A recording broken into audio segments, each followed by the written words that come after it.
Ampere's law के अंदर एक बहुत ही प्यारी सी प्रॉब्लम डिस्कस करते हैं। यहाँ पे एक इनफाइनेटली लेंथ सिलेंडर गिवन है, रेडियस कैपिटल आर और करंट नॉन यूनिफॉर्मली डिस्ट्रीब्यूटेड है और करंट डेंसिटी इस तरीके से वेरी कर रही है, J is equal to alpha small r square, जहाँ पे अल्फा तो एक कॉन्स्टेंट है और स्मॉल आर रेडियल डिस्टेंस है। And we are suppose to calculate magnetic field everywhere as well as we need to plot magnitude of magnetic field as a function of radial distance small r। ठीक है, तो Ampere's law के अंदर हमें enclose current की ज़रूरत पड़ेगी। तो ये पता करते हैं कि करंट किस तरीके से वेरी कर रही है। ठीक है, यही वाले सिलेंडर के अंदर से पास हो रही है, लेकिन सिलेंडर के अंदर सपोज मैं एक छोटा सा पोर्शन लेता हूँ, ये वाला पोर्शन मान लेते हैं इस तरीके से। एक छोटे से रीजन के अंदर से करंट कितनी पास हो रही है वो चेक करते हैं पहले। तो छोटे से रीजन के लिए मैं करंट की बात करूँगा तो मैं ये सपोज इसकी रेडियस लिए मैंने स्मॉल आर, तो स्मॉल आर रेडियस पे डी आर विड्थ और इमेजिन कर लेता हूँ। तो इतना सा ये जो हाईलाइटेड जो मैं रीजन बता रहा हूँ, इस रीजन की बात कर रहा हूँ। इस रीजन की जो विड्थ है वो मैंने लिए डी आर। तो करंट एलिमेंटल रीजन से करंट जो एलिमेंटल पास होगी वो लिख सकता हूँ इस रीजन में करंट डेंसिटी और इस रीजन का area that is 2 pi r d r बराबर है। अच्छा, करंट डेंसिटी की न्यूमेरिकल वैल्यू कितनी है, that is alpha r square. तो alpha 2 pi r cube d r. इन दोनों पार्ट को इंटीग्रेट करता हूँ तो मुझे कहीं ना कहीं current as a function of radial distance मिल जाएगा। ठीक है, तो करंट आई मेरे मिल जाएगा। यदि मैं जीरो से स्मॉल आर तक इंटीग्रेट कर रहा हूँ तो मुझे मिलेगा current as a function of radial distance 2 pi alpha R का इंटीग्रेशन आर की पावर 4/4 यही बनेगा। लिमिट हमारे पास जीरो से स्मॉल आर। इस बात का ध्यान रखिए, हम जो कैलकुलेशन कर रहे हैं यहाँ पे small R basically less than और इक्वल टू कैपिटल आर है। ठीक है, सिलेंडर के अंदर ही लूप बन रहा है तब मैं बात कर रहा हूँ। तो ये current as a radial distance function आ गया मेरे पास। ये लिख सकता हूँ पाई अल्फ़ा आर की पावर 4/2। ठीक है, यहाँ तक कोई दिक्कत नहीं। अब देखो current as a function of radial distance तो पता चल गई। अब अपन बात कर लेते हैं मैग्नेटिक फील्ड की। ठीक है, तो सेंटर से यदि स्मॉल आर डिस्टेंस पे यदि मुझे मैग्नेटिक फील्ड चाहिए, ठीक है, तो ये मेरे पास एक लूप ले लिया मैंने पिंक कलर का। ठीक है, और ये स्मॉल आर रेडियस का। तो यहाँ पे मैं एम्पियर्स लॉ लगाऊंगा। तो एम्पियर्स लॉ से क्या लिखूंगा, line integral of magnetic field over a closed loop is mu naught times I enclosed। ये लिखेंगे अपन, बराबर है। और यहाँ पे सिमेट्री की वजह से मैग्नेटिक, इससे पहले तो डॉट प्रोडक्ट को मैं लिख सकता हूँ बी डी एल कॉस। अब देखते हैं एंगल।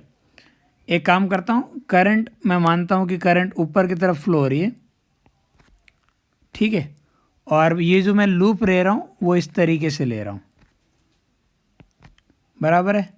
इन लूप इस तरीके से ले रहा हूँ मैं। लूप की डायरेक्शन में फिंगर को बेंड करता हूँ तो थंब मेरा अपवर्ड डायरेक्शन में आ रहा है, करंट के डायरेक्शन में। ठीक है, उस केस में देखो आप कहीं भी इस लूप पे डी एल लेंथ ले लो, जैसे मैं यहाँ ले रहा हूँ डी एल लेंथ। ठीक है, तो यहाँ जब डी एल लेंथ लूँगा तो डी एल की डायरेक्शन किधर जाएगी, प्लेन के अंदर की तरफ, और मैग्नेटिक फील्ड की डायरेक्शन भी किधर जाएगी, प्लेन के अंदर की तरफ। तो दोनों के बीच का एंगल कितना रहेगा, 0 डिग्री। तो इस पूरे लूप पे कहीं भी देखोगे तो बी और डी एल के बीच का एंगल रहेगा 0 डिग्री, बराबर है।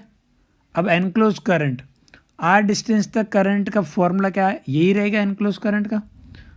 तो पाई अल्फ़ा आर की पावर 4/2 बराबर है।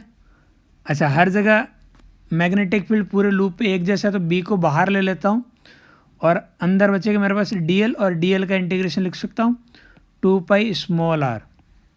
यहाँ तक कोई दिक्कत नहीं है ना। देख लो भाई, यहाँ तक कोई दिक्कत है तो एक पाई से पाई कैंसिल आउट, ठीक है। और मैग्नेटिक फील्ड बी कितना आ जाएगा, वो आएगा म्यू नॉट अल्फा आर की पावर 3 अपॉन 4।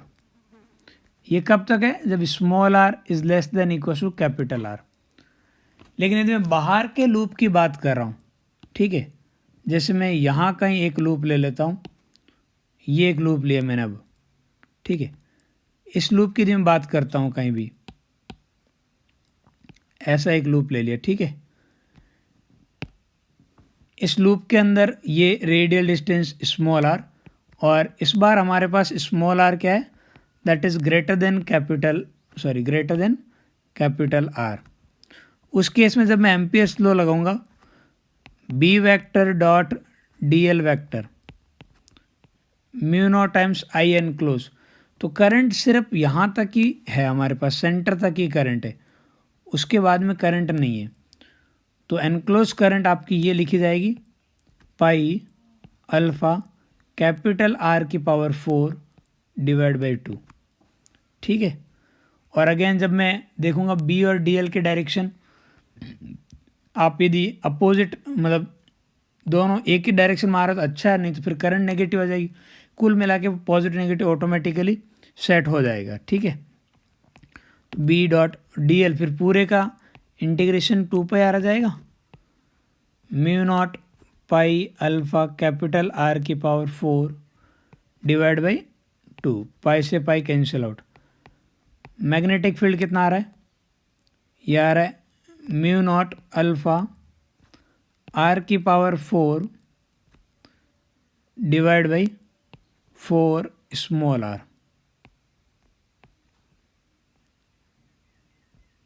ये आ रहा है, चेक कर लो भाई।